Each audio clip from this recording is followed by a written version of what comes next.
Through our Term 1 exams today. This is the Year 10 Term 1 Paper 1 Technology free exam, and we'll see how we go with these. So it shouldn't take us too long to run through these.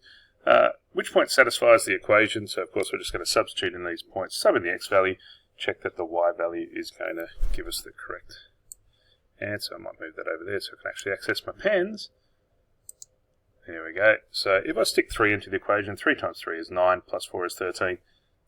That one is going to work. My pen is not. There we go, got the stylus working now. That's all we need to do. We could check the others very quickly. If I put 0 in, negative 4 is not 4, negative 3 in. No, that's not going to equal 5. It would be negative 5. Put in 10, it should be 34, not 43. Put in 2, it would be 6 plus 4 is 10. So the others definitely don't work. A is the answer we're looking for there. All right. What's the equation of the vertical line passing through the point 5, negative 2? What do we know about vertical lines? Well, vertical lines passing through the point 1, 2, 3, 4, 5, negative 2. A vertical line, what I know about that line is that every point on that line has the same x-coordinate. So I look at the x-coordinate. The x-coordinate is 5, so that's what I call my equation. X equals 5. And the answer for that one is D. Let's go on to part 3, question 3. Oh, getting a bit messed up there. Alright, which equation matches the linear equation shown below? So we're going to have to go with either the 2 intercept method or the y equals mx plus c method. Let's go with y equals mx plus c, and my stylus is still playing up for us. Y equals, well, the plus c is going to be easy enough. It's going to be a plus 2 of them. What's the gradient? I've started at 2 and gone down to negative 4, so that's negative 6. And in that same time I've gone 2 across, so negative 6 over 2x plus 2, so y equals negative 3x plus 2. I'm going to look for that first. I've got a 3x plus 2, I've got a negative 3x plus 2 right there.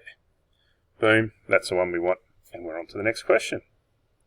The midpoint of the lines joining 4, 7 and negative 12. Okay, so midpoint, x-coordinate, y-coordinate, you add the 2 together, so 4 plus negative 12 divided by 2, 7 plus 19 divided by 2, so what's that, negative 8 divided by 2, so it's going to be negative 4, and 26 divided by 2 is 13, negative 4, 13, we've got our answer, and we're on to the next question.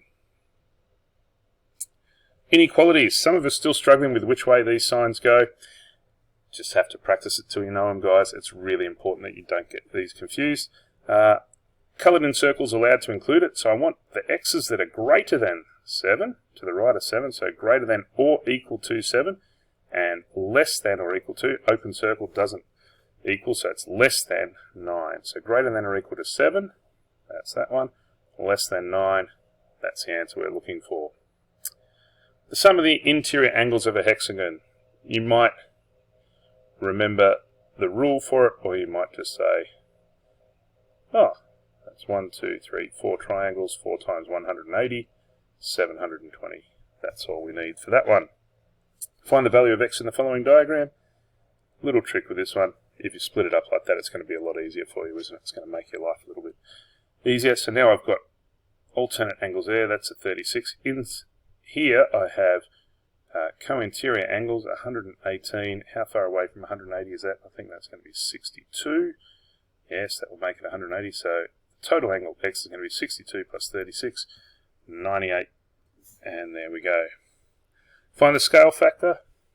So take the big one, divide it by the small one. So which sides correspond? The 10 corresponds to the 4. So we go 10 divided by 4. That's 5 over 2. Had I started with 15 over 6, that also would have been 5 over 2. So the answer we're looking for is A. Alright, on to the next question. State the value of cosine theta for the triangle shown. So, SOHCAHTOA, that helps us out, doesn't it? Cosine is adjacent over hypotenuse. First step, always label your triangle. So there's my hypotenuse. Across the triangle is opposite. Next to the angle is adjacent. So adjacent over hypotenuse, cosine theta is 10 over 10 root 5. Or they can go to 1 over root 5. But of course, you're not going to be impolite to me in maths, are you? You're going to rationalise your denominator there just because that's the nice, polite thing to do. and I'm going to end up with root 5 over 5. You probably would get the mark for 1 over root 5, but it's good to practice doing things politely. Alright, next one, 4 significant figures. So we start counting after the first non-zero digit. There's the first one is the 2, second, third, fourth. I look at the 7 and say, does that say to round up or not? 7 tells us to round the previous number up. So it's going to be 2.302. So I put the scientific notation part, put the decimal after the first non-zero digit. So we've done that. How far did the decimal move? 1, 2, 3. It's 4 places. A number between 0 and 1 has a negative index, doesn't it? So 2.302 by 10 to the negative 4. Nearly through this first part. 6 triangles below drawn not to scale. Write down those corresponding that are congruent to A. There's A there, so now I've just got to find the matching ones. I'll just go through them in order.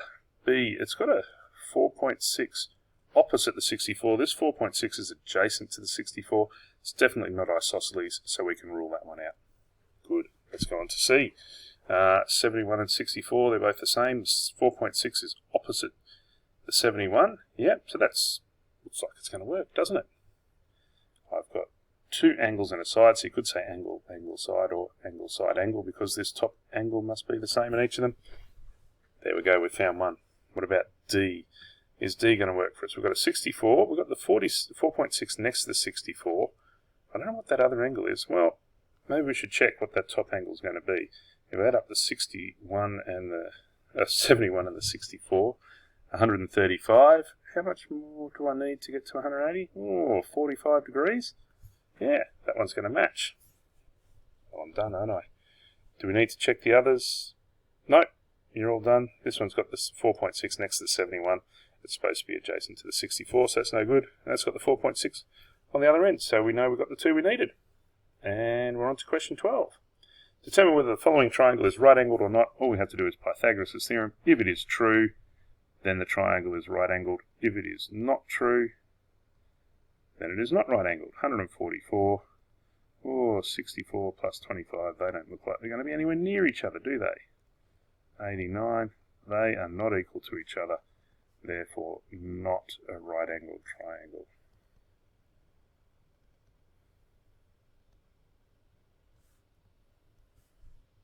That's supposed to be a picture of a triangle that my pen decided to cut out on the other 2 sides. Sometimes I have to unscrew it and then screw it back in, and it tends to like it again.